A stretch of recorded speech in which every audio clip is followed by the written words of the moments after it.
Bagian 2 dari modul implementasi kurikulum 2013 dalam pembelajaran matematika SMP MTS akan menjelaskan analisis muatan KIKD dalam mata pelajaran matematika.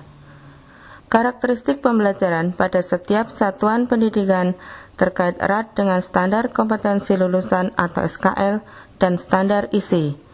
SKL memberi kerangka konseptual tentang sasaran pembelajaran yang harus dicapai. Standar isi memberikan kerangka konseptual tentang kegiatan belajar dan pembelajaran yang diturunkan dari tingkat kompetensi dan ruang lingkup materi.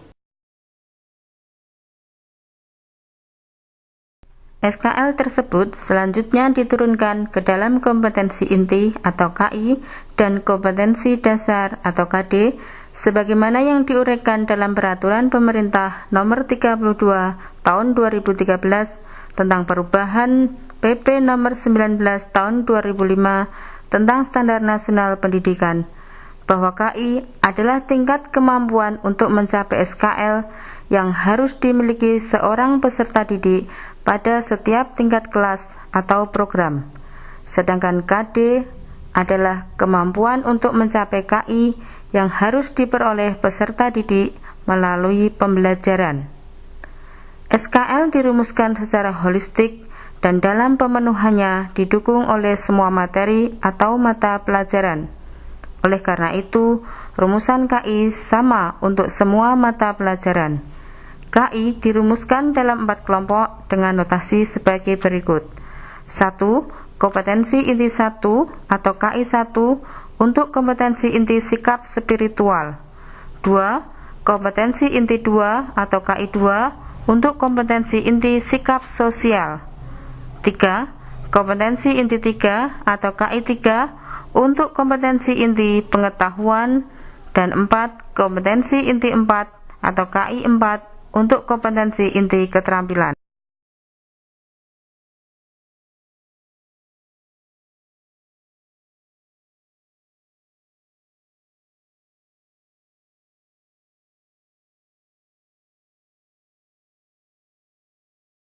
Dari penjelasan-penjelasan sebelumnya, dapat diambil kesimpulan bahwa SKL sudah ditetapkan terlebih dahulu, kemudian diturunkan menjadi KI, dan KI diturunkan menjadi KD.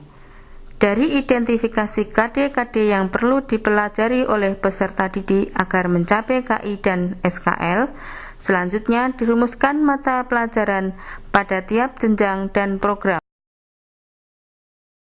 Sesuai dengan SKL, sasaran pembelajaran mencakup pengembangan ranah sikap, pengetahuan, dan keterampilan yang dielaborasi untuk setiap satuan pendidikan. Kurikulum 2013 mengembangkan 2 modus proses pembelajaran, yaitu proses pembelajaran langsung dan proses pembelajaran tidak langsung.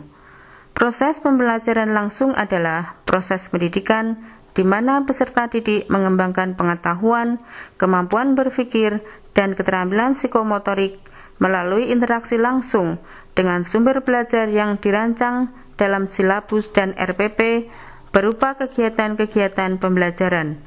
Dalam pembelajaran langsung tersebut, peserta didik melakukan kegiatan belajar mengamati, menanya, mengumpulkan informasi, mengasosiasi atau menganalisis, dan mengkomunikasikan apa yang sudah ditemukannya dalam kegiatan analisis.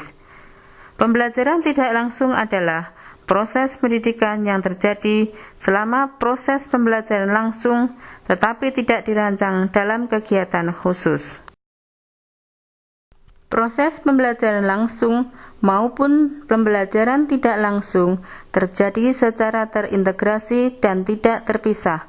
Pembelajaran langsung berkenaan dengan pembelajaran yang menyangkut KD yang dikembangkan dari KI 3 dan KI 4. Keduanya dikembangkan secara bersamaan dalam suatu proses pembelajaran dan menjadi wahana untuk mengembangkan KD pada KI 1 dan KI 2. Pembelajaran tidak langsung berkenaan dengan pembelajaran yang menyangkut KD yang dikembangkan dari KI 1 dan KI 2.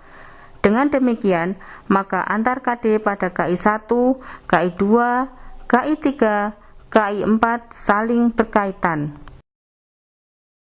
Sikap-sikap yang tercermin pada KD dari KI 1 dan KI 2 tidak dibelajarkan secara langsung, melainkan dikembangkan melalui proses pembelajaran KD 3 dan KD 4.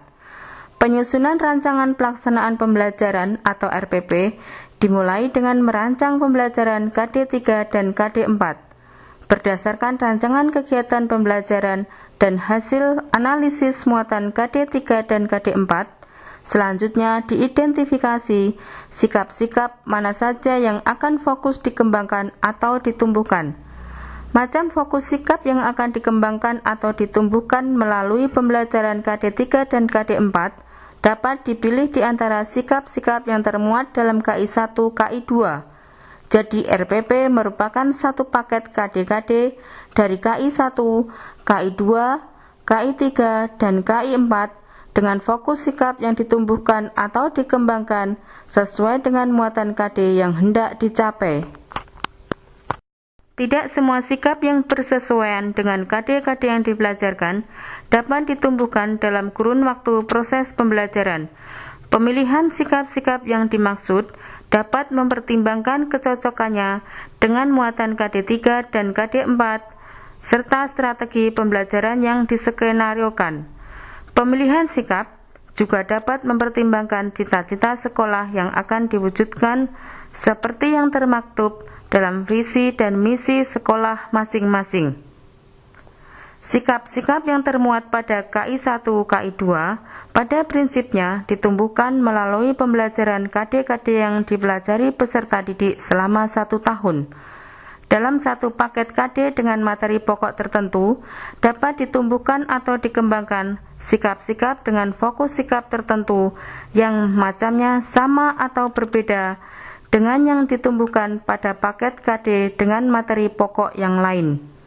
Namun demikian, dalam satu kurun waktu 1 tahun, sikap-sikap yang termuat dalam KI 1, KI 2 dapat ditumbuhkan atau dikembangkan semuanya. Terima kasih.